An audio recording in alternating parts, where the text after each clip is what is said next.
Here's your host, Bill Lasky. Welcome into a Tuesday edition of Sports Phone KNBR with Bill Lasky. Hopefully you're doing well tonight. Well, the day started with Buster Posey giving confidence to Bob Melvin, giving him his extension, along with his coaching staff. And a lot of positive things came out of the clubhouse. Logan Webb coming out and saying he was very happy with the extension, very happy that Bob Melvin and the coaching staff will be around for another year or so.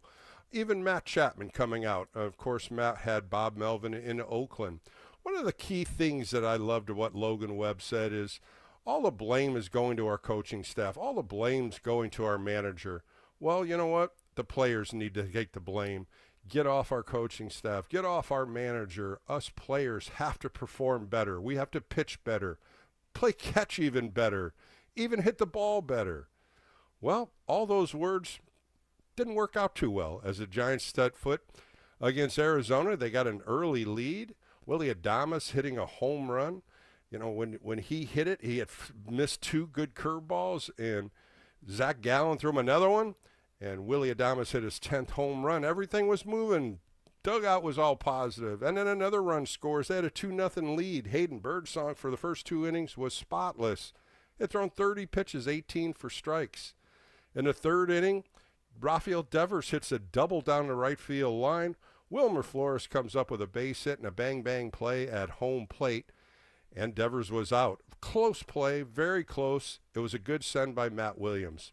Just the speed of Devers could be possible. His groin injury, he's got a lower back injury.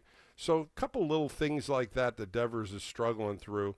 But after that, the Giants had 15 up and 15 down. 15 straight hitters up, 15 straight outs. They could not do anything the rest of the evening. Matos gets a double in the ninth inning. That was it.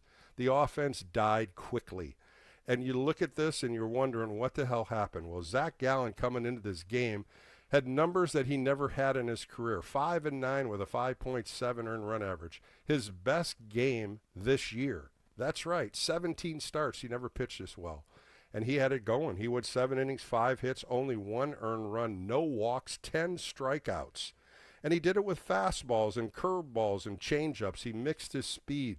He had the knuckle curveball breaking from the 12 to the 6 line, straight down. Really some good off-speed pitches. The Giants just couldn't do anything. He struck out 10 strikeouts today. Then Anthony DeSclafani. Oh, yeah, we remembered him with the Giants. He ended up going to Seattle, ended up going to Baltimore, and didn't even know he was with the D-backs. And what does he do? Put salt in the wound. Goes 2 quick out, 2 quick innings with 1 base hit and 2 punch-outs, just to add a little more salt in the wound to the Giants. On the pitching side, boy, what is going on with the young Hayden Birdsong, 23 years old. Gives up a run in the 3rd inning, and in the 4th inning, it was a disaster. This is exactly what's been happening to him in middle innings. This isn't the first time. Giants fans, this has been mounting. He threw 10 straight balls, 10 straight, 2 straight walks, and then he goes 2-0 against Jake McCarthy and threw a ball up in the zone, and Jake McCarthy hit a 3-run home run. And it was a bad outing right from there, as Hayden Birdsong only goes 4 innings, 3 hits, 3 earned runs, 4 walks, 6 strikeouts. And you just wonder if Hayden Birdsong is going to be pushed out of this rotation when you look at his last 3 outings. Boston, 4 1/3, 4 earned runs. Miami, 4 innings, 7 earned runs. And today, once again, 4 innings, 3 earned runs. And the mental part of the game of throwing strikes was a disaster. It was a disaster in the 4th inning. He couldn't throw a strike. There was a couple pitches that Adrian Johnson could have called for a strike. There was tightness there. But when you're throwing balls like he did, the umpire will not give you those pitches. Then comes Carson Seymour, the young 26-year-old, his second appearance, and he gave up 3 long balls. He went 3 innings, 4 runs, 2 earned runs. 1 was a pass ball and a strike 3, but still he gave up 3 home runs, and 1 was mammoth to Randy Grichuk, 453 feet dead center field. So now you start questioning, is the starting staff falling a little bit with Hayden Birdsong? Is he a missing link? Are we going to see a move in this rotation? These are things that we're going to start looking at now, because as the Giants, They're falling. They're 1-7. They've lost 4 in a row. And on this road trip, in the 5 games they have been in, 9 runs, 29 hits. That is it. 9 runs they have scored in the last 5 games. So you turn the page and you wonder what the hell's going to happen. How is this team going to change? Well, you get to start it over again. And this is the thing about baseball, 162 games. You don't panic. You don't get upset. You don't start breaking things. You try to figure it out. You go out to out, inning by inning. Pitchers have to pitch hitter to hitter. This Arizona Diamondback team, they can hit. They've hit home runs in this ballpark all year. When you look at what they've done, 112 home runs with 4 more today, 116 home runs this year. And Diamondbacks can go with power. And it all starts in the middle of the order. But today it was the 6, 7, 8 hitters that really muscled the ball. McCarthy with that 3-run home run got 3 RBIs. Uriel ended up hitting a home run. He had 2 RBIs. Grichuk had a home run, 1 RBI. James McCann, a pickup they just picked up, and he hit a solo home run. So yeah, it's just frustrating for Giants fans. It's frustrating for the players. It's frustrating for the coaches as well as the front office. This thing is sliding the wrong way, and how can they stop it? Again tomorrow, you got to go right back out there with one of the hot pitchers you have, Landon Roop on the hill. He threw a gem the other day in Chicago, going 5 1/3, not giving up any earned runs. Then you follow him up with Robbie Ray, who's been sensational this year. Of course, he lost his last game 1-0 in Chicago. So offense has to wake up. We've been saying this time and time again. 415-808-5627. Love to hear your thoughts. And let's talk a little bit more what the Giants can do. What can you think the Giants can do? What is a possibility? They've got Luis Matos is up. He hit a nice double. Christian Koss goes on the IL. Maybe we'll see Matos in the lineup. He sure swung the bat good today, hitting that double down the left field line. He's been hitting the ball pretty well in AAA, so we'll see if he jumps in this lineup. Bill Lasky, this is Sports Phone KNBR. We're going to take a break and come back with more right here on the Sports Leader.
Why? Same mindset.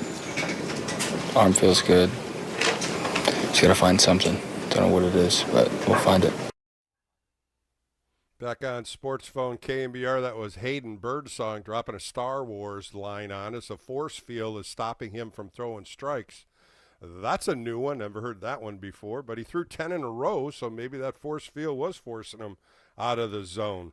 And that really hurt him right there in the fourth inning, walking Suarez on 4 pitches, Uriel on 4 pitches. He goes 2-0 on McCarthy. That's 10 straight balls. That doesn't happen to a big league pitcher, gentlemen and ladies. That doesn't happen. And we don't know what's going on with Hayden Birdsong, but we'll find out if he stays in a rotation or if he becomes a Sacramento River Cat. We'll find out soon because he has been struggling lately. A lot of people on the line. Let's get to the phone lines. Let's go to Matt out of Austin. Matt, you're on Sports Phone KNBR on a Tuesday night. How are you doing down in Austin? Not doing great, Bill. But, yeah, I don't even know where to start. I keep staying up late with the time change to watch this every night, and it's terrible. I respect Buster coming out today and taking the blame on himself. Obviously, hopefully that shakes up the clubhouse a little bit. But I mean, just looking at the numbers, right?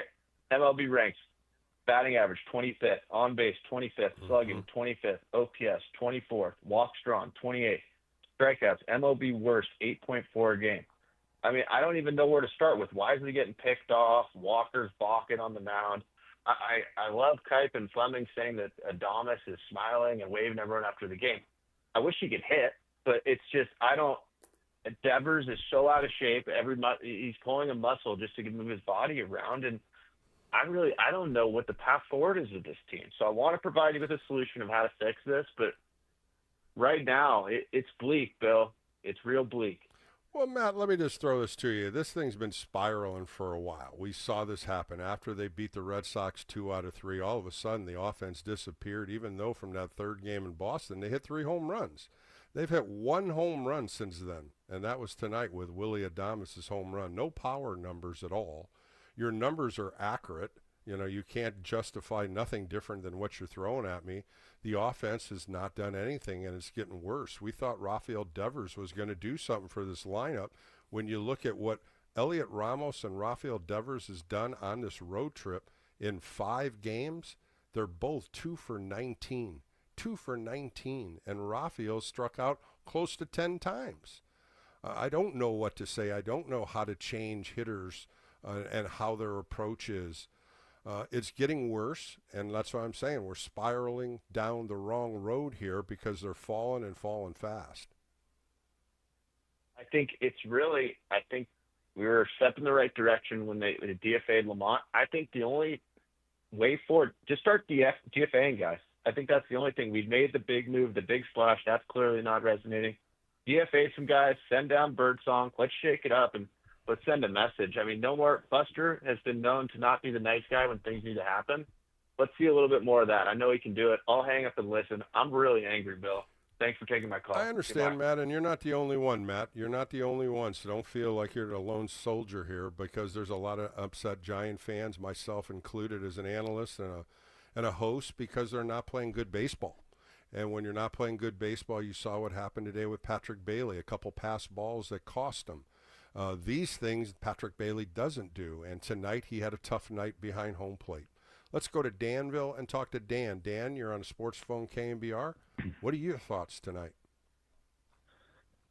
Well, I mean, what are we going to do? They keep on striking out. Zach Gallen, I mean, he was just content to put the ball in play, throw, in the strike zone. Even that home run he gave up to Adames, he could have just kicked that ball up there and Adames would have swung, because you saw Adames' next at bats right back to where he was before, pops it right back up.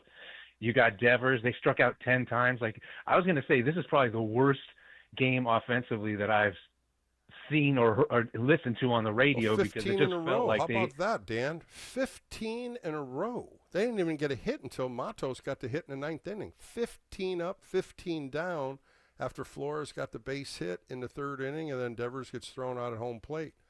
It was pathetic. And in the 5th inning, 3 of them struck out. When you look at what Zach Gallen did, he carved them up. 10 strikeouts, no walks. He was around the plate. He was ahead of hitters, 15 out of 25 hitters he had strike one on, 70 strikes out of 101 pitches. This was his best outing out of 17 starts he had.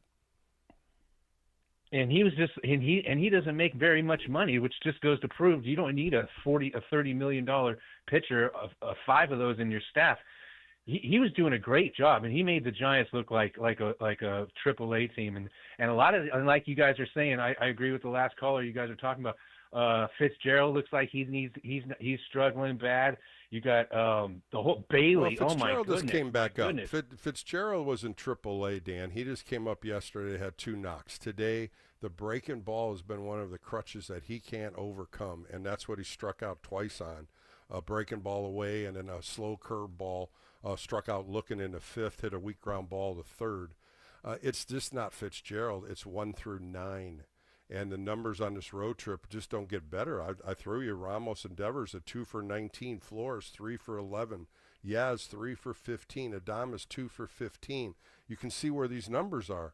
These are the guys that need to make a mark in this lineup. If the Giants start getting out of this hole, these hitters are getting worse, not better.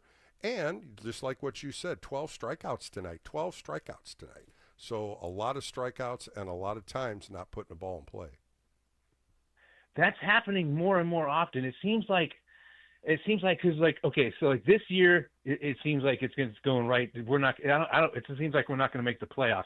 So I'm looking at next year. We're going to have Devers, Adames, the same people, Chapman. And how are we going to spend more money next year to fix this? Because even our center fielder is making all that money.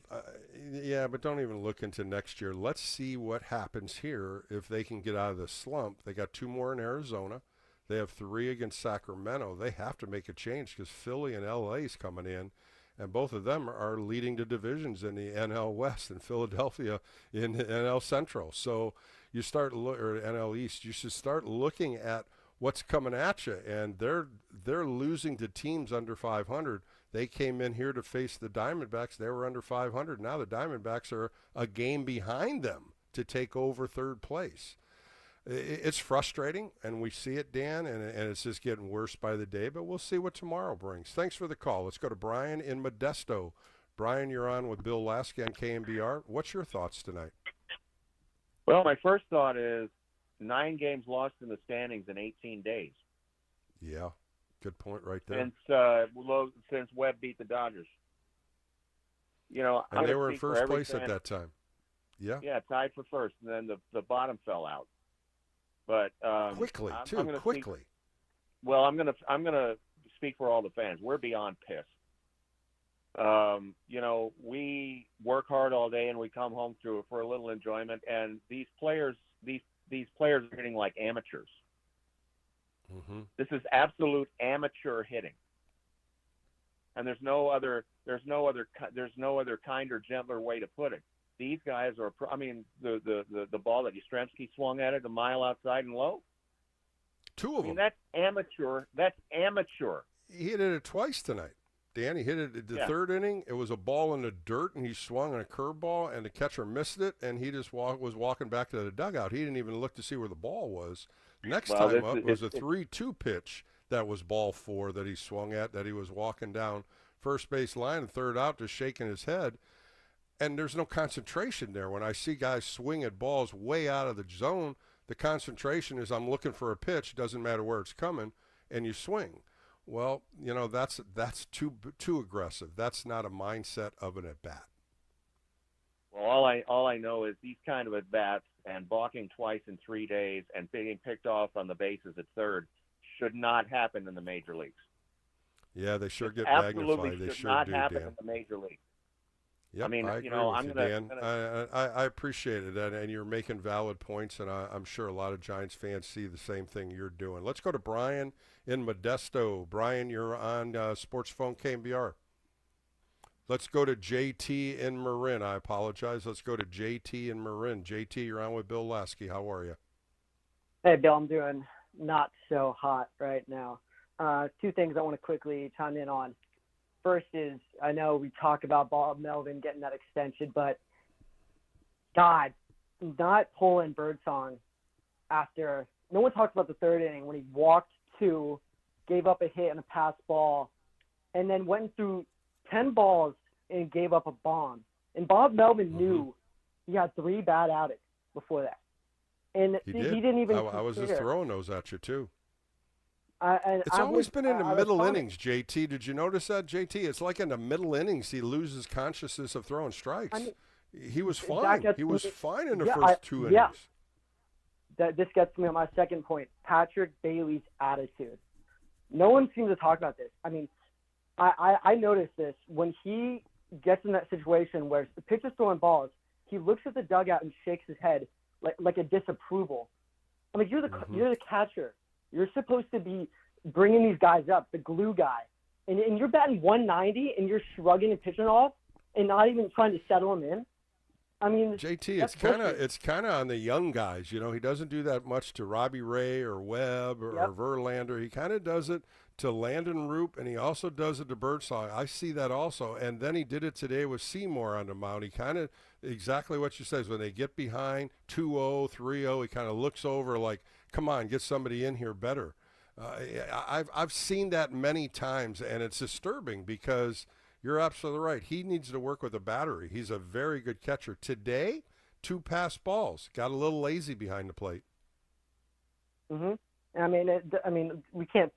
The bat also is just like, at this point, I can't even say you're a good catcher. Yeah, you got the defensive abilities, but if you're batting 190 and you're striking out twice a game, that you did again today. You don't have a job at that point. You don't have a JT, job. he struck out again twice today. He struck out Twice. in the 5th inning and struck out in the 8th inning, leading off both innings. Leaning into a curveball 2 feet in the dirt. Like, what are you doing? I'm sorry. Have a good night, Bill. Yeah, the hitting's been like this, JT. It's just not him. It's everybody in this lineup. They're swinging at balls out of the zone. They're one of the best teams for walks, but today it just seemed like maybe they were just aggressive. Maybe they were just trying too hard. But it seems that you want to keep making excuses for these guys. You make too many excuses for a team that is frail. And 1-7 in their last 8 games. They've lost 4 in a row. And like I told you, like I said earlier, 9 runs they've only had on this road trip. 9 runs in 5 games. All right, JT, thanks. Let's go to Richard in Daly City. Richard, you're on with Bill Lasky. I keep asking everybody for your thoughts, and I think the thoughts are, what do you want to do to see this team come out of the slump? Let me change the question on you.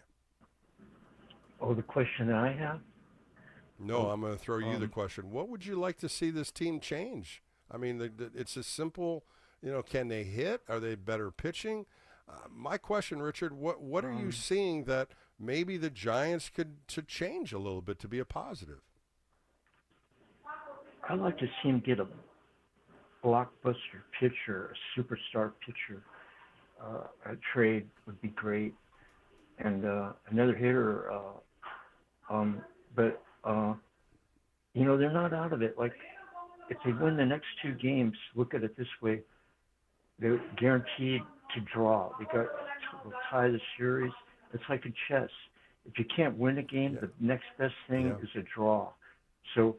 Well, I think, Richard, tomorrow's going to be a big game for them. Can they snap out of this 4-game losing streak? And Landon Roop's been throwing the ball consistently lately, getting 6 innings or more in. I think that's a guy that could change it. Then you got Robbie Ray right after him. This Arizona Diamondback team is hitting the ball pretty good the last 2 games. Oh, the last thing I want to say is I'm kind of superstitious. The Devers in the dugout, he doesn't wear his cap, the regular baseball cap. When they introduced him, he changed from the City Connect cap to the regular Giants cap. Why not wear the cap? It makes it look like the whole team is together on this. They're one team. Maybe it'll change their luck if he does it, I didn't notice that, though. I haven't noticed that. And, anything to change luck right now, they need to do. I don't know if the hat's going to change it, but I'll take your word for it, Richard. Thanks for the call. Let's go to Nick in Roseville. Nick, the Giants are struggling. They lost again tonight, 8-2. They're 45-41. What would you change on this team to try to get it better? I'll be honest with you. I don't know the answer, and that's the hardest part. I don't know if it's a dugout thing. I don't know if something's happening in the clubhouse. love to be a fly on the wall on these team meetings just to hear what everybody's saying and what Melvin says and Pat Burrell. I'd love to just listen to it. But, these rough patches are going to happen. There's no question. I mean, right. When you hear, Nick, what Buster Posey said, he's got all the confidence with his coaching staff. They do work their tail off. I've been up there watching them early BP preparation with hitters, knowing what the opposing pitcher is doing. The preparation is there. They're doing scouting reports. They're doing analytics. The pitching side with J.P. Martinez is in there working with the different pitchers. I could tell today, coming out to talk to Birdsong, there was a couple of times he was pretty upset walking out there, especially when Birdsong wasn't throwing strikes. There is no reason why you can't throw a strike at the big league level. And I know rough patches are going to happen in a season, but this is absolutely, this has been terrible. And, it would be a little better if in the beginning of the season they actually won a few of those 1 or 2 run games that they played instead of ending up being about 500 on it. And well, they're 19 and 16. They're 19 and 16. They've played 35 one-run games. But on this road trip, this is what's been dismal on it. Only 9 runs in 5 games. That's not going to win you many games when they win the first game 3-1. And from there on, they've only got 6 runs. 6 runs? Come on, this offense is better than that. Patrick Bailey, I understand he's a Gold Glove catcher, but today he cost them 3 or contributed to the 3 or 4 runs that ended up being given by Birdsong and the reliever that came in after him. I just can't remember his name at the moment. Carson Seymour. Yeah, that was the 3rd out. He missed that ball, and he was talking to Adrian Johnson. He thought it was a foul ball. That's why you saw him just kind of wander back to get the ball. He thought it was a foul ball, but he missed it. Tried to backhand it, and it kind of went under his glove.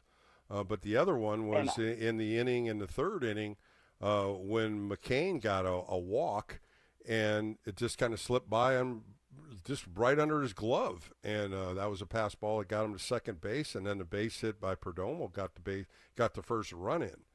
Those are little things that fans are starting to see. It's magnified when you lose. You start seeing all the little details of the game that things go wrong. The Wisely getting picked off. Not rounding the base quick enough, throws that are offline. All these things get magnified, as well as what Birdsong did today, throwing 10 straight balls. These things are just not big league level plays. And, and sorry, I know there's probably a bunch of other people who are calling. It's just, there's really no excuse you can make anymore, because once you start making excuses, like you said, for long enough, then everybody just gets complacent with it, and complacency is what has you start the cliches of, oh, he'll come out of the slump, the cliches of, well, he's a better hitter than this. After a while, you keep seeing this over and over again, and I'm throwing 2 for 19 for Ramos and Bevers, the 2 big hitters. 2 for 19 just doesn't cut it, and they're striking out a lot with the elevated fastball, or even a fastball going in on their hands. They're swinging and missing through it. These 2 hitters need to wake up. They need these 2 hitters to score some runs, hit some RBIs, hit a ball out of the yard. 1 home run, and that was today. 1 home run on this entire road trip of 5 games in Chicago as well as in Arizona. Boy, oh boy, it is struggling. They are struggling with the bats, but we'll find out. We'll find out, Nick, if it's going to change. We appreciate your call. Let's go up to Bend, Oregon, and talk to my buddy Steve. Steve, you're on a late night, a sports phone KNBR with me, Bill Lasky. I know we talk a lot, so tell me what your thoughts are. I pitched a little in JC. I didn't have much, major league aspirations, but I do know this, and you know this. As soon as you go into the dugout and you say to yourself after a 1, 2, 3 inning, I got this. I got my release point down. I got my mechanics down. It's over. You are no longer pitch-to-pitch mindset. It's over. And you go out there. He did that like for the Birdsong. first 6 hitters, Steve. The first 6 hitters, 6 up, 6 down, punched out 3, walking off the mound with confidence. The Giants scored 2 in the second. You go out there in the third, and they almost got the 3rd run. They give up 1. He's still got a 2-1 lead. But what the hell happened in the fourth inning, Steve? This is my Yeah. question. You pitched, I pitched. How do you throw 10 straight balls? I don't know. I've never done that before. You know, it isn't fair for a young player. Look, he signed up for this. He's in it. He's in the starting rotation. But what pressure for a kid to go out there with a 1-run lead or a 2-run lead. I could see Verlander and Webb just take that bull by the horns. But the kids going out there and that lineup, leaving them with 1 or 2 runs, and then they're probably overanalyzing when they get the second time to the lineup. But my question is, what do you do with this kid? I tell you, Steve, the one thing that I was upset about is, Birdsong was the third game against Miami after they felt that the Miami Marlins were throwing at the players, and they gave Birdsong the first inning to throw at somebody. I guarantee he never did that in his career. Guarantee he didn't. And what happens, the next hitter hits a home run. Some of those things that a 23-year-old you think you can do, I can do this, I can do that, you can't. And the confidence factor in that Miami game went straight down the drain. Today, he's saying a force field is in his brain or whatever was holding him up from throwing strikes. I never heard that one before. But you're going to find yourself in a Sacramento River Cat uniform if you come up with those lines. He's already said that he's lacking confidence. But here's the question: he's at a crossroads right now. Do you send him down and his confidence is shattered? He never recovers to where he was. Do you put him back in the bullpen and have somebody else as a starter? He's at a real crossroads right now. He's a young kid, and as well as I do, the Atlee Hammockers, once they get shelled, they never come back.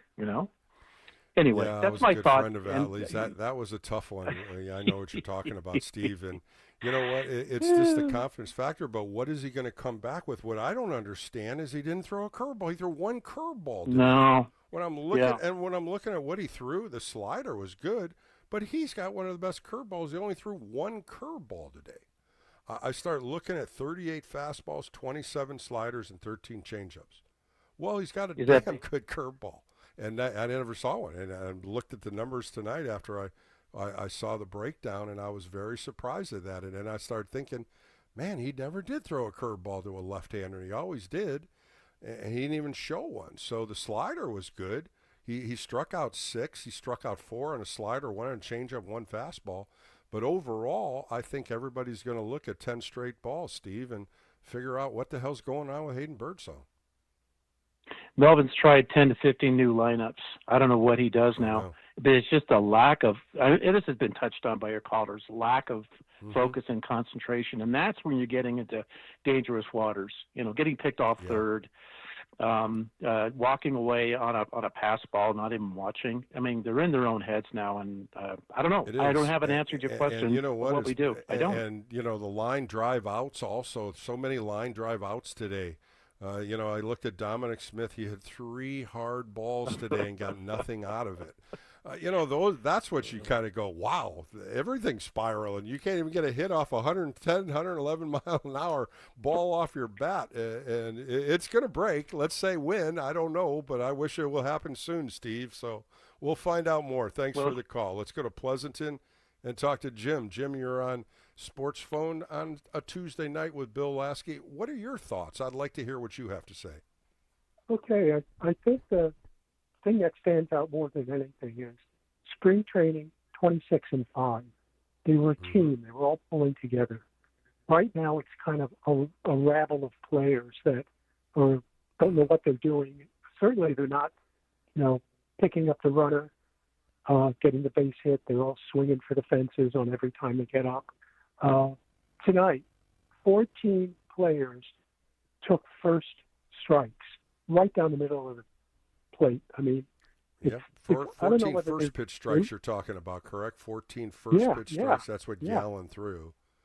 Yep, and when you're looking at that, you're 0-1, and you end up punching 10 times out with him, and then 2 more with DeSclafani, who has been bouncing around every organization since he left Seattle. And here's a guy trying to come back, and he put more salt in my wound watching him go out there and throw 2 shutout innings. Right. I think to get out of this mess they're in right now, you got All-Star Game break coming up. You got to get the team together and get unity. Well, you got a few more games coming up here, my friend. Communication. You got 2 more in Arizona, 3 against the Athletics, 3 against Philly, and 3 against LA. So they got to do a little better here. They got to get out of the slump. Maybe they can get hot. It's always the next day, the next day, the next day. I'm tired of saying it because I want to see something change. Yeah. I think one of the things that ticks me off all the time is this fashion show of uniforms. Why do we have 4 or 5 different uniforms we wear? Oh, that's Nike. That's Nike. They're doing it all the time to get more fans to buy the apparel. I don't care. They change it all the time. It's not, you know what, Jim? It's not in our days. Back in our days where you had 2 uniforms, an away uniform and a home uniform. That's all we had. Maybe a different jersey, but it was always the same. Now it's fashion police. Everything's wearing different colors. Guys aren't even wearing the same colors for your team. That's what I scratch my head on. I don't understand all that, but that's the way baseball is being played. It's not old school anymore, Jim. Yeah, well, I think that hurts the game though. And I mean, you got 4 or 5 guys that are multi-millionaires at the top of the salary scales. I mean, the only one of that group that's performing and puts out every day when he puts on the uniform and goes out is Chapman. I mean, well, we're getting him back, and let's hope that he's going to be the game changer, and I'm hoping that he will because he'll rally these troops a little bit and play a little harder at third, and maybe that's that bat they're missing. But thanks for the call tonight, Jim. I appreciate your time. Hey, we're going to take a quick break. Got a few more callers on hold here. Got Dave Tobiner coming up in a while. Of course, he writes for the SF Gate. Really interesting to talk to Dave. First time I've had a chance to invite him on, and I'm looking forward to hear his comments. That's coming in later in the show, but we're going to take a quick break, get to these phone calls, 415-808-KNBR if you want to get on the lines, talk about some of the things that you're watching as well as what I'm watching, and maybe we can figure out what the Giants need. I'm Bill Lasky. This is Sports Phone KNBR. More coming up right here on the Sports Leader.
1045. Now batting, Willie Adames. I mean, he was totally into the Giants there. Here's a swing and a drive to left field and deep, and it is gone. Adames, the home run to put the Giants on the board, his 10th of the year. He was down in the count 0-2. He was unhappy with the check swing call that was overruled, and he took it out on that 0-2 pitch. 1-0 Giants.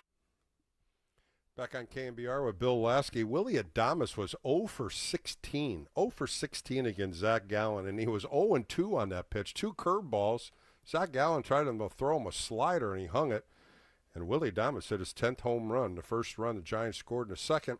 Johnson ends up getting a double, an error by the center field, got him to third, and a ground ball to first base. And it was a contact play, and that's why the Giants got their only 2 runs today. In the third inning, Devers hits a double. It's a base hit by Wilmer Flores. He gets thrown out at home plate. Right after that, Giants fans, the offense went dismal. They went 0 for 15. 15 up, 15 down. Nothing. Not even a hit, not a walk, not even a hits batsman. Nobody got on base after that until Luis Matos, who just got called up today as they put Christian Koss on the IL. He came up in the 9th inning, hit a double down the left field line. That was the only offense the Giants had after the third inning. That's dismal offense. That is not good hitting at all. And the Giants now have lost 4 in a row. They're 1-7 out of their last 8. We'll see what they do. You always say turn the page, look tomorrow. Landon Roop on the hill against Merrill Kelly. Merrill Kelly 7-4 with a 3.4 earned run average. Landon Roop is 6-5 with a 3.4 earned run average. Let's get back to the phone lines. Let's go to Big Sam and Lake Merced. Big Sam, tough night again for the Giants. They've now lost 4 in a row. What can you tell me? Bill, how are you, man? Well, disappointed would be an understatement. I think everybody's frustrated, Big Sam. You know, I'll answer that for everybody. I think everybody's frustrated. We want better. We want to see better at bats. We want to see this team mount an attack. I'm sure you feel the same. Well, at least I can, the very least that I can be a little bit pleased is that Adames and some of the other guys are getting on base. Devers is fine. You know, Devers was 1 for 15. You know, got a double. Adames had been, you know, hitting in the Mendoza line. But what I called, I mean, and you know, we have a great engagement, and you have an amazing set of staff and yourself and a great group of callers that bring it each time you're on. So I'm going to take you back. And Bill, you played for some great managers.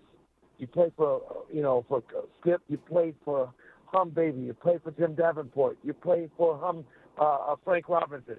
You have That's the name. That's the name right there. That's the name that would fire you up. Let me tell you, he wouldn't take this. He would close that door and go off. And that's one thing I loved about Frank Robinson. He told you like it was. And you were men to men with him in that locker room. He'd call you in his office. He used to tell you, you either get your blank together or things are going to roll. And he got you fired up. He was that kind of leader. That's why he was a Hall of Famer. He wanted you to play like Hall of Famers did. The opportunities I had when I did meet Mr. Robinson, he was a hybrid of like principal, a dean of boys / your next door neighbor and his wife. We just made you a great warm apple pie, but he also wanted you to succeed in life. And he gave me like a talking point. It was we were at some engagement, and he had some words, and he was so inspiring. And Bill, you had teammates, and also, for sure, I'm sure even that. And you know what, Big Sam? So does this locker room. You know, I don't like when people say what's going on in the locker room. They're not happy in this locker room. These players are out there trying. It's not like they're not trying. They're all in a slump. And we keep saying, how do you get out of a slump? You keep going back out there, and sooner or later you're going to hit one out. You're going to hit a double. You're going to score 3 or 4 runs. It's going to happen. These slumps can't last for months. It seems like it right now when we're watching game to game, Big Sam.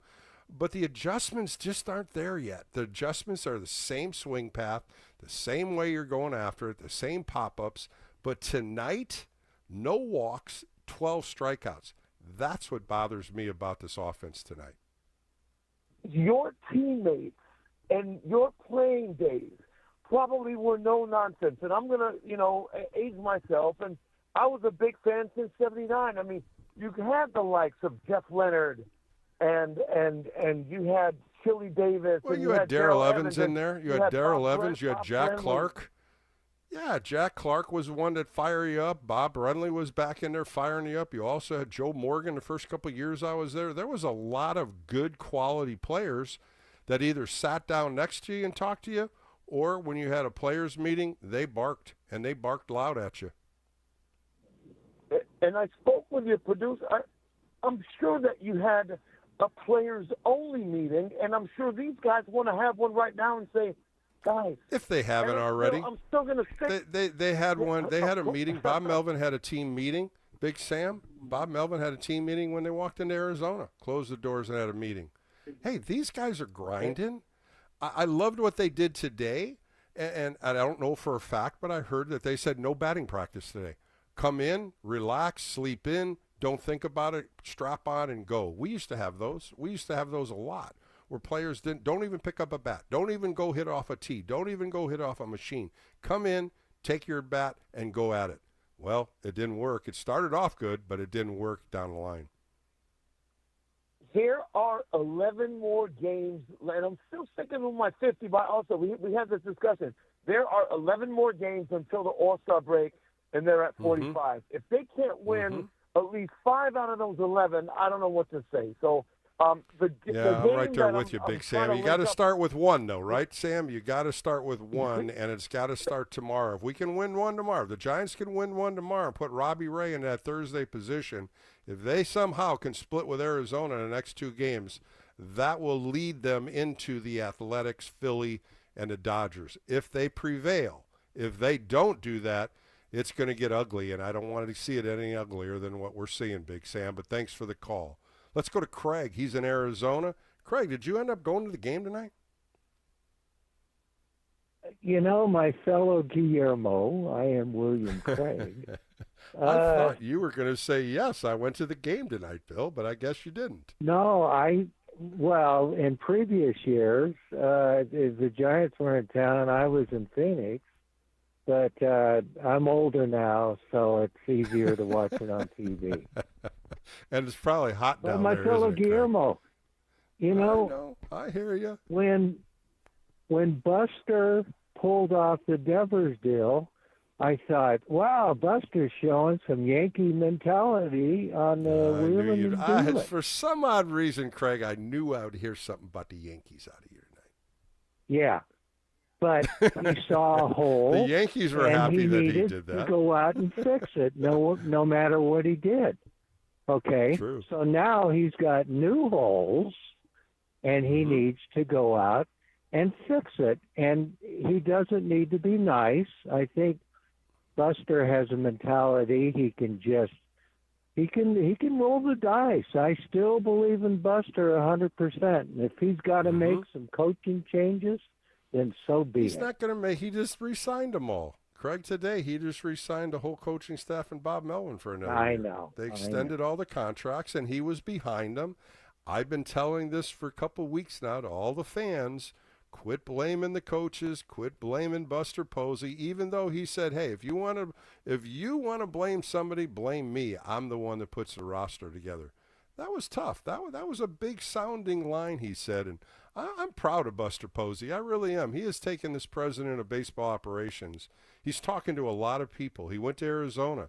You saw him with Brandon Crawford in there. I love that. I love to see Brandon Crawford somehow jump back in this organization.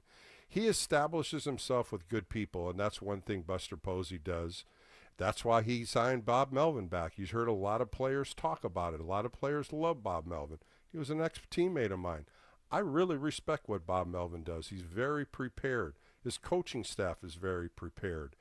You got to look at the players, though, Craig. We got to look at what the players are doing and start putting the blame on some of these guys because they're not hitting well. Oh, it's terrible. They got to get whatever they got to do. But I like Bob. I like Matty. But, you got to fire him up. The guy that talked about Frank Robinson, you just did. That's the kind of manager I like, the guy that's going to get him going. But it's not like that anymore, Craig. It's not like that. You don't go in there tipping the spread over. You don't go in there throwing garbage cans. You don't go breaking stuff. They don't do that anymore. I loved what Kipe said this morning, or this afternoon when he was talking about the game. Get the alarm clock out and put it by the bat rack, because that's what Mike Murphy used to do. He used to put the alarm clock right at 7:05. That alarm clock would go off right by the bat rack to wake up the bats. I love that what Kuiper said, because Murphy used to do some funny things, and you'd laugh about it and joke about it and relax you a little bit. But that's what this team needs to do. They need to just relax themselves and not worry and stress out of every at-bat. You can see it in them. You can see it in them when they're swinging and the ball's out of the zone. You can see it in them when they're looking at each other in the dugout. You can see them looking up at the sky when they make it out. That's stress. That's not relaxation. That's not enjoying the game. You're stressing yourself out on one at-bat, and that's what's been going on. The domino theory is continuing, Craig. Yeah. Good, very good point. You heard it here first. Devers will start hitting, and I think he'll make up for due time. I hope so. We'll see. You're a Yankee fan, so you watched Devers crash on the Yankees for many years. But thanks for the call, my friend. It's always great hearing from you, and I hope you're well in Arizona. And you also. Thanks, buddy. Let's go to Dan. He's also in Arizona. Dan, did you happen to go to the game tonight? Are you there, Dan? Yeah. Hello? Go ahead. I'm here. Go ahead, buddy. Yeah. My name's Benjamin. Sorry. Oh, I'm sorry. My fault. It was in the wrong Yeah, slot. Benjamin, did you go to the game tonight in Arizona? Yeah. I was at the game tonight, and it was very frustrating watching that, because going into this game, knowing how we've been struggling offensively, I felt like, man, the pitching was just not, like, basically perfect to the pitching staff, in my personal opinion. They didn't pitch perfectly. Yeah, it was tough pitching tonight. Couple of young rookies. Yeah, a couple of young rookies did it. I mean, when you looked at Birdsong and Seymour giving up 3 home runs in his second outing coming up from AAA. The bats just were silent after the third inning. I keep talking about it, 0 for 15 in a row. What did you see? Did you see a lot of frustration out of these guys watching them inning to inning? It was just kind of like what you've been talking about, a lot of bad at-bats, a lot of swings and misses. And the thing that I think for me is really frustrating to see is this. I know we're not Arizona, but seeing how they just bang the ball around the yard, they just make hitting look so easy, and we can't even scratch across a run. And to me, that's just the most so frustrating. Because the pitching staff, I'm right there with you, especially the home run balls. My goodness, Arizona pounded 4. Oh yeah, it's like home run derby over there for the Diamondbacks. Yeah, Grichuk hit that one to center field. I thought it was a pop up when he swung, and it ended up going 455 feet. I was really surprised how far that ball went. But yeah, what can they do? What can you do? I mean, Dan, what do you think this team can do to spark a little momentum tomorrow? Well, the thing that I keep hearing from guys like Frank F.P. Santangelo, who I heard on the morning show, is that he thinks these guys are pressing. He thinks they're trying hard, and they just keep trying harder and harder, and it's actually making it worse. And one of the things he was saying is that maybe it's time to try easy and maybe really relax. Well, that's what I just got done saying too, Dan. I just said the same thing. The at-bats are turning into more stress. The bats are looking up at the sky when you swing and miss a ball. There's too many things that you're looking at yourself on instead of just trying to go up and make contact, hit the ball, get a base hit, see if the next guy can get a base hit, see if the next guy can get a base hit. Always when I played in the big leagues, it was always that way. Get a hit. I want to come behind you and pick you up. I want to hit you. If you can get something like that going, and you heard Bruce Bochy all the time, get the line moving. We haven't had the line move for a while, especially on this road trip when you only scored 9 runs in 5 games. So we'll see if something changes, Dan. You going to the game the next couple nights? Yeah, well, I'm going to be at the game tomorrow, but I won't be at the game on Thursday. Well, let's see if they can turn it around for you, Dan. Yeah, well, one of the things, too, I wanted to say regarding some of our big bats like Adames and Devers and all that, I just, there's no reason to, I know they've been struggling a lot this season for us, but there's really no reason to believe that they won't turn around at some point because their track record in their major league careers says that they're better than this. You're right, Benjamin. You're 100% right. Same thing with Devers, a 280 lifetime hitter for 9 years in the big leagues, and he's just swinging so hard and he's trying to do so much. He had a nice double tonight, but after that, he still punched out twice. He's swinging through the ball, and you just wonder why he's not going the opposite way and slowing the bat down a little bit and make more contact. But, Benjamin, you're absolutely right. Let's see if Ramos and Devers can get out of their slump as – you know, this road trip, they're both 2 for 19. But I appreciate your call tonight, Dan, or Benjamin. I appreciate it. All right, let's go to Safe at third in San Francisco. Safe at third, a lot of frustrated fans tonight. What do you see moving forward? Well, one thing, there was a lot of good points, though, a lot of good points. Frank Robinson brought up that. I know it's not the same type of game when Frank played, one of the best players to ever put on a uniform. I think the team has to look at how they were when they got to the point where they tied with the Dodgers. They got to look back and see, well, what was happening with us then that's not happening with us now? Mm-hmm. How can you fall down when you were tied with the Dodgers? Man, that should bring you, man, there was no pep in the step after that. I don't understand. 2 weeks. 2 weeks of holy hell is what it was, Safe at third. 2 weeks. Middle of June, they were doing well. In the last couple of weeks, they were falling. June swoon was coming in. And I really felt this, and maybe you and I talked after that Boston Red Sox series when they won that Sunday game when they hit 3 home runs, and I keep going back to that game. That's what I was seeing, the positive points coming back to that lineup. It was good baseball. They were battling a good team, and they won the game. And then all of a sudden they get a day off on that Monday, and watching the game Tuesday, I did the post-game show. I was like, what happened to the pep in the step? What happened to the momentum from that game? It was dead. And then it got worse. And then I figured, okay, get out, lose 3 games in Marlins. Now let's get back. Let's get back in the boat and rock it. Day off, they come into Chicago. They win the first game, and then they lose 1-0.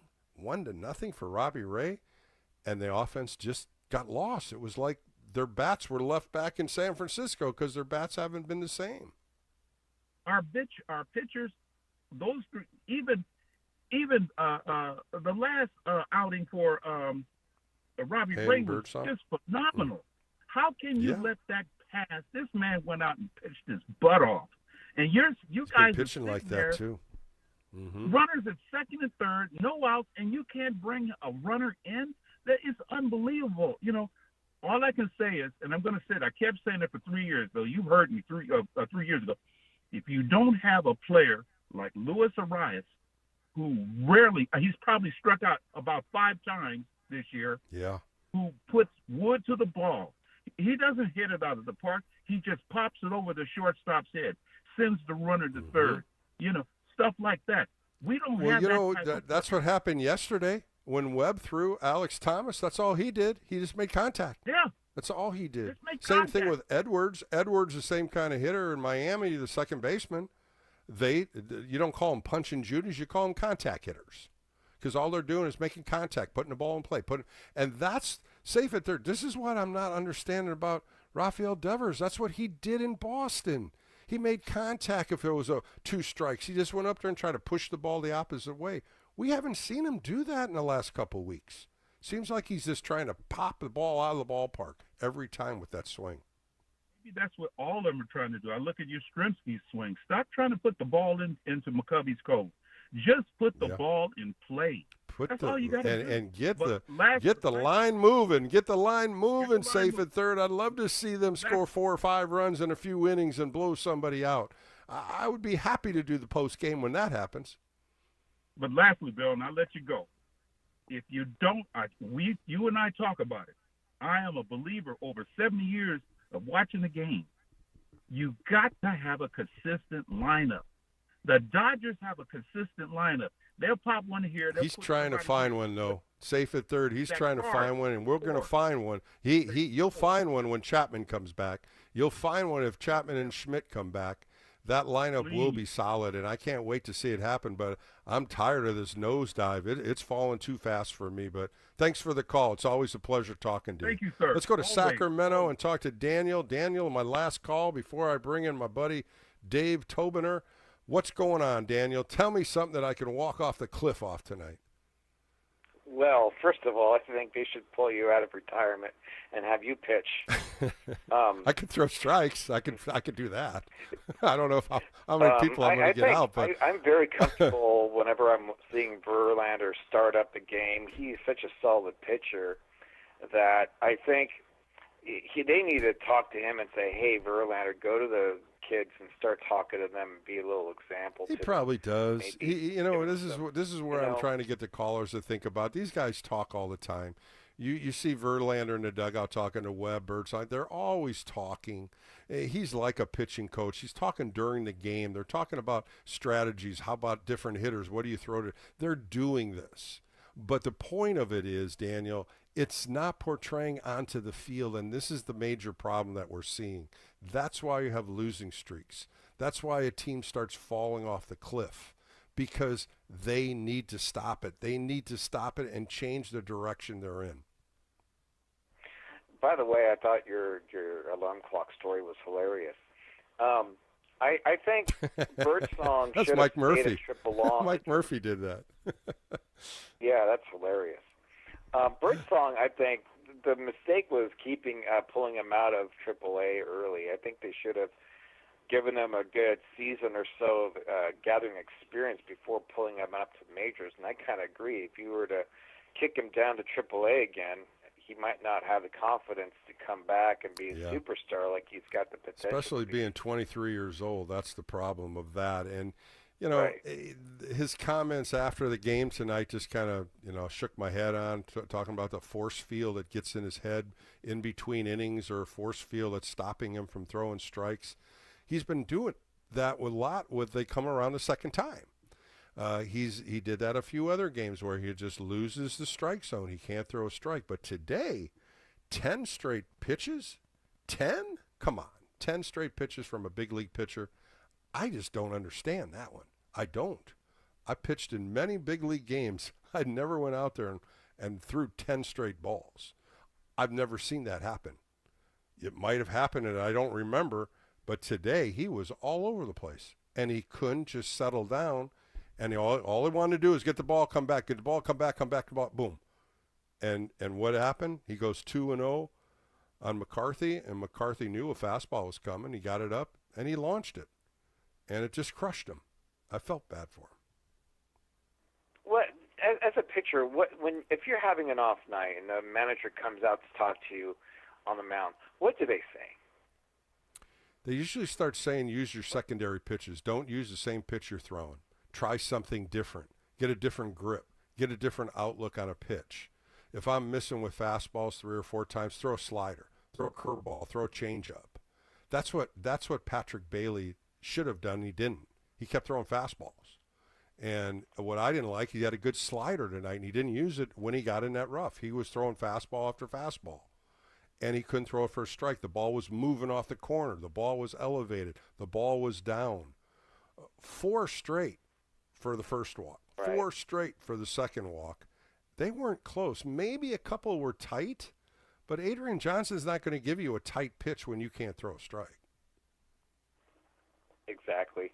Yeah, I was so confident about the World Series some weeks back when we were coming off of like 5 or 6 wins in a row and lost Game 3 at Coors Stadium, and the same day they announced the Devers trade, and everyone's cheering, hoo-hawing, and look at us, we're going to go to the World Series. Oh, this guy's the golden goose, Well, you jumped a little too early, Daniel. I tell you that. You jumped too early on that one, but I was feeling really positive about them competing in the NL West when they got Devers. I still am. Right, am. well- I'm not doubting this. I'm not panicking. But they got to play better baseball, and it's got to start tomorrow. We were tied for first in the NL West at the time, and then next thing you know, Ohtani comes back from the injured list from the Dodgers, and he's just nailing it over there. And they're number 2 in the league, right?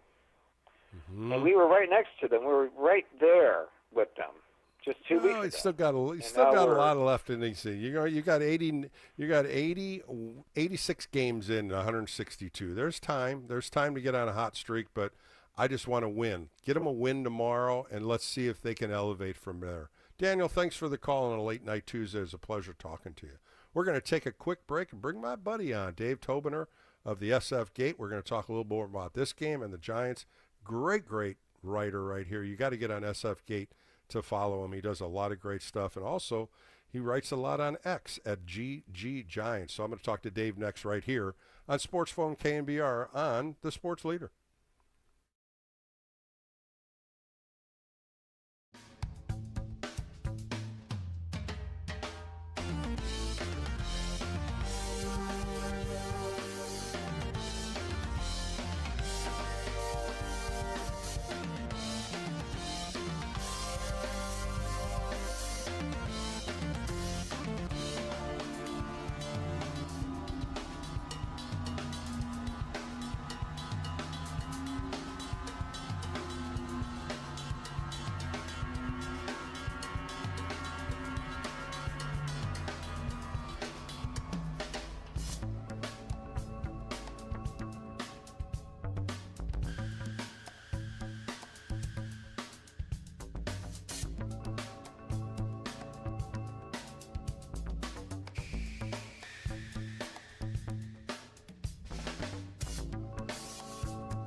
Backs hit 4 home runs. The Giants hit 1, their first home run on this road trip, as they go 4 losses in a row. They won the first game in Chicago. They dropped 4 in a row, and you could go a little farther. They're 1-7 in their last 8.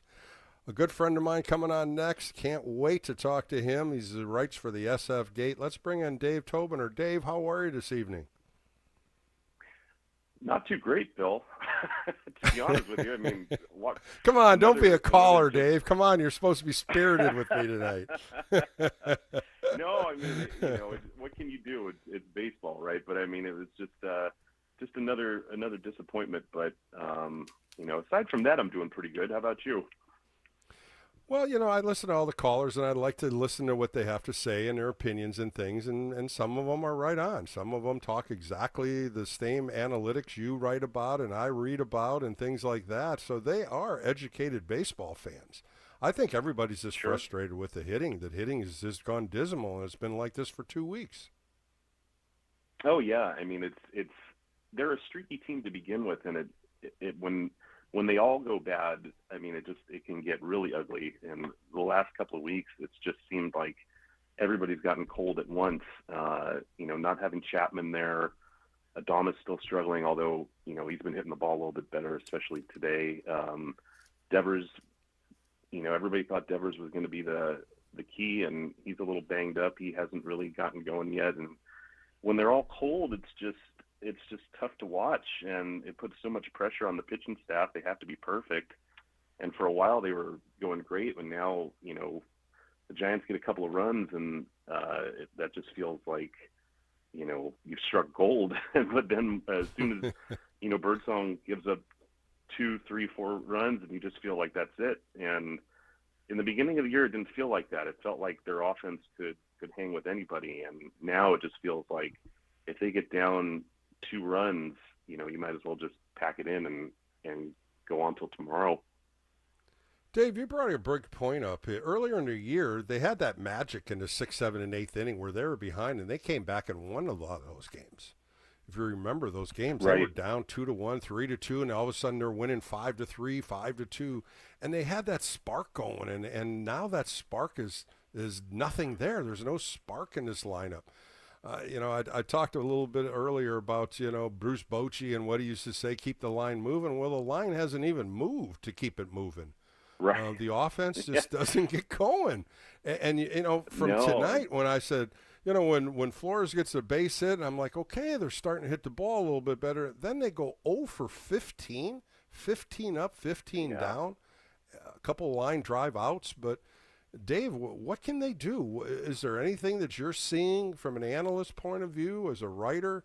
What can they do? He's shaking up the lineup, but it's just not working.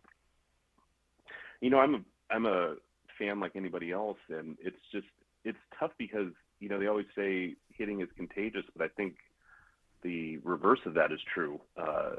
Going ice cold is contagious too, because these guys, they see the rest of the lineup struggling, and they might put a little more pressure on themselves to perform better. I mean, I think Mike Krukow said something like calling it everybody becomes a solo artist when the whole lineup is this bad. And it's rough because they just can't get any sustained offense.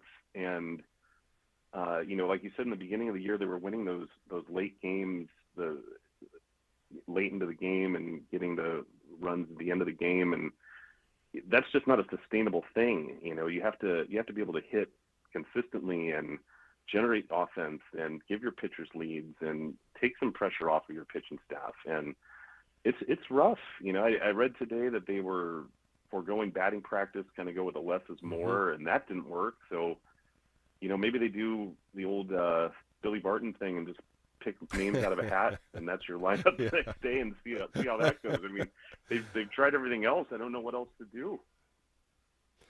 Dave Tobiner joining me on Sports Phone KNBR. You can read his work at SF Gate. Does a great job over there, and you can also follow him on X at GG Giants. Man, you're all over the place when you're making your remarks, and some are good, some bad. But the thing about what you do, Dave, is you're an honest reporter. You do bring out some great points. When you're thinking about some of these things and you're trying to gel in what's right, what's wrong, how do you bring this all into one article? Well, I try to. I'm a fan first and foremost. I'm not a beat writer. I don't travel with the guys. I'm a columnist, and I like to say my perspective is the same perspective that most fans have. But you have to be fair because players, they're trying just as hard as anybody. They're not trying to, like you said, go 0 for 15. They're not trying to blow these games and blow the lead that they had in the division and the wild card. They're human beings, and you kind of have to go from that perspective. And it's, I try to give a voice to what the fans are saying, what the fans might be thinking. I think that's why, people tend to gravitate to what I write. I just want to be honest about it. And, I've had problems with how the Giants ran things, and I think with Posey taking over, they're going in the right direction. They're spending money. They're acting like a big market club. That's all people have wanted them to do, and you have to cut them a little bit slack. Nothing's going to happen overnight. They're not going to completely right the ship overnight, but they're moving in the right direction. And, I think they deserve a little leeway.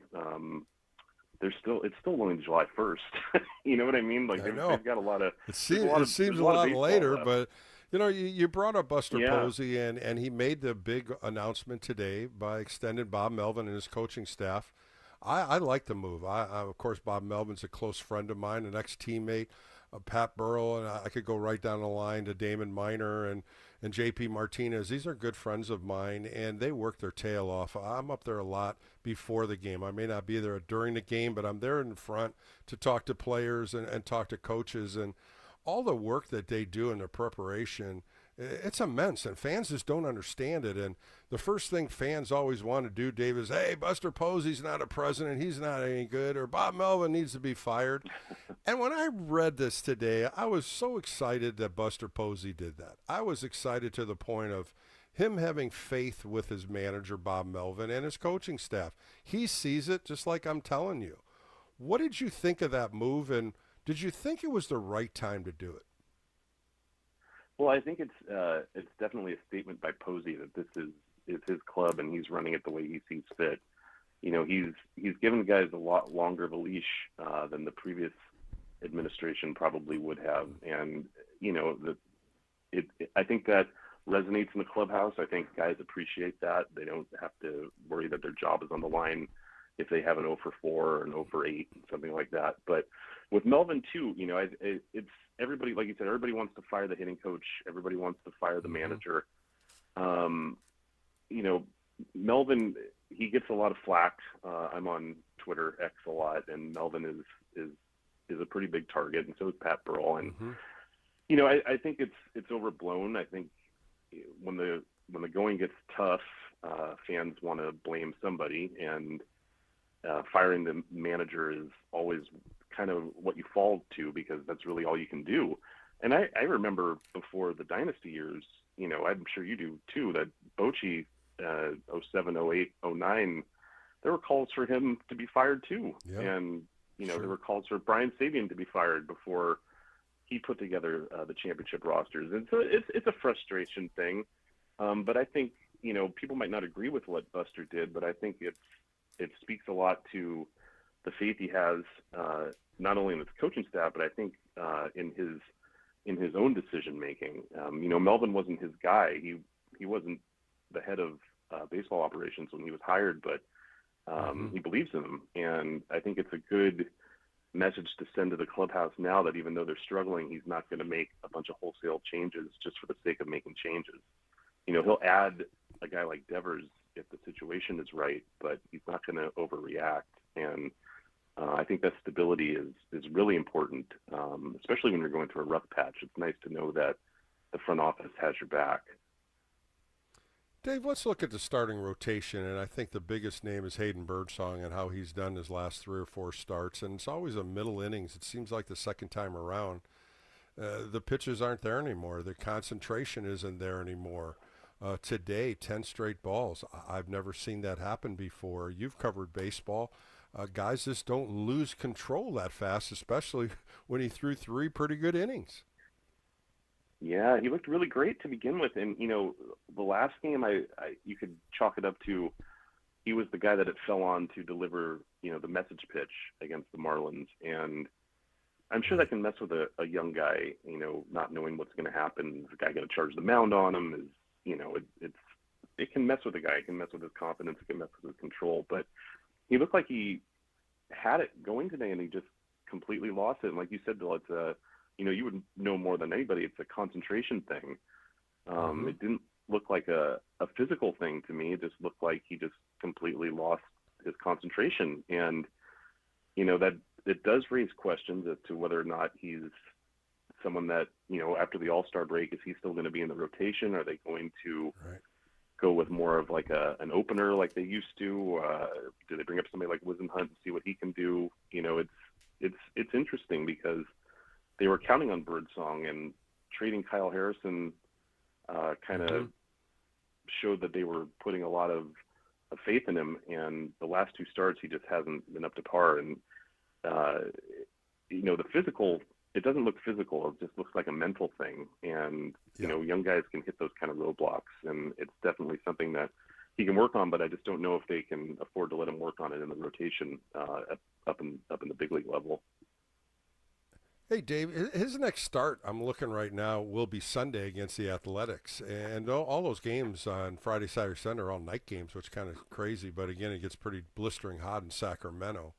I just wonder how far they're going to keep pushing him, because if that's Sunday, guess who pitches against the Dodgers? He does. And I just don't know if that's something that maybe they don't want to approach. You got a day off there in the 3 games after Philadelphia. Do they push another starter and kind of block him? But I think I would really like to know what Bob Melvin's thinking, as well as Buster and J.P. Martinez. You saw J.P. Martinez come out.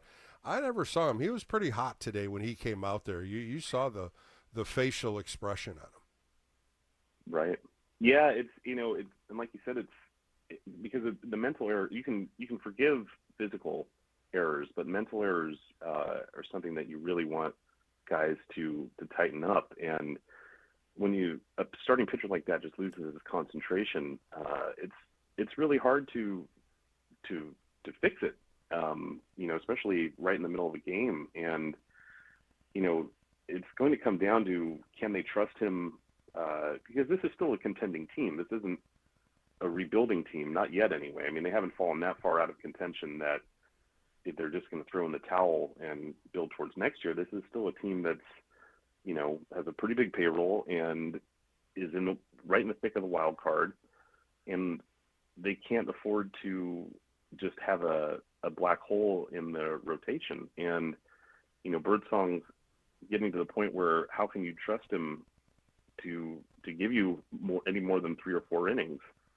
And at that point, is it worth just starting the game with a bullpen like they used to, seeing what they have some of these guys in Sacramento? But it's the A's start is going to be a big one for him. You don't like to say make or break, but it sure seems like it's trending that way for him. And Dave, you mentioned Carson Wisenhunt. Of course, he's going to the Futures game. He was throwing the ball real well, had a couple bad outings. I just wonder if they're ready to make a move with another young starting pitcher. Yeah, and and Buster, with the Devers trade, he's shown that he's willing to strike if the deal is there. So maybe they look to the trade market, someone who can come in and get them 5 or 6 innings every 5th day, and let Birdsong figure it out in Sacramento or figure it out in the bullpen, because he was doing pretty well as a bullpen arm to start the year. But maybe there's someone out there. It's hard to say who's selling, because so many teams have legitimate shots at a playoff now because of the expanded wild card. But it might be something to keep in mind that Buster doesn't necessarily have to wait till the trade deadline. He's proven that he'll go out and make a move if he thinks it's the right thing to do. So, rotation help wasn't exactly at the top of their list, but the last couple of starts from Birdsong especially, it seems like that might be something that they have to look at. Dave, a pleasure to have you on. It's about time we hooked up, and I'm glad we had time to bring you on and talk. It's been a good time, and I really appreciate your work at the SF Gate. And, of course, I'm always reading your tweets on X. Thanks, Bill. I appreciate it. I remember talking to you way back when I met you at the NBC studios, and you were a gentleman then, so I appreciate it. It's always nice to talk to you. Thank you very much. Well, we'll have you on again, but thanks for the comments tonight, and I appreciate your time. All right, we're going to close up a show on Tuesday. I wish I had better news. The Giants lose today 8-2, 8 runs, 9 hits, 1 error for the Diamondbacks, 2 runs, 6 hits, no errors for the Giants. But the Diamondbacks hit 4 home runs in this game to really push out away from the Giants. We're going to do this again tomorrow. Of course, 6:40 first pitch. Landon Roop 6-5 with a 3.43 earned run average. Going against Merrill Kelly for the Arizona Diamondbacks. He's 7-4 with a 3.49 earned run average. We'll see if the Giants can break this 4-game losing streak. I'll be on the Sports Phone KNBR show tomorrow night. Let's hope we have a win so we can have some good, fun phone calls. But I do appreciate all the calls tonight. Great insight by a lot of Giants fans, and I appreciate all your time. I want to thank my producer, Jacob Villante, and, of course, all the people calling. Once again, thank you. My name's Bill Lasky. This is Sports Phone KNBR. More coming up right here on KNBR, the Sports Leader.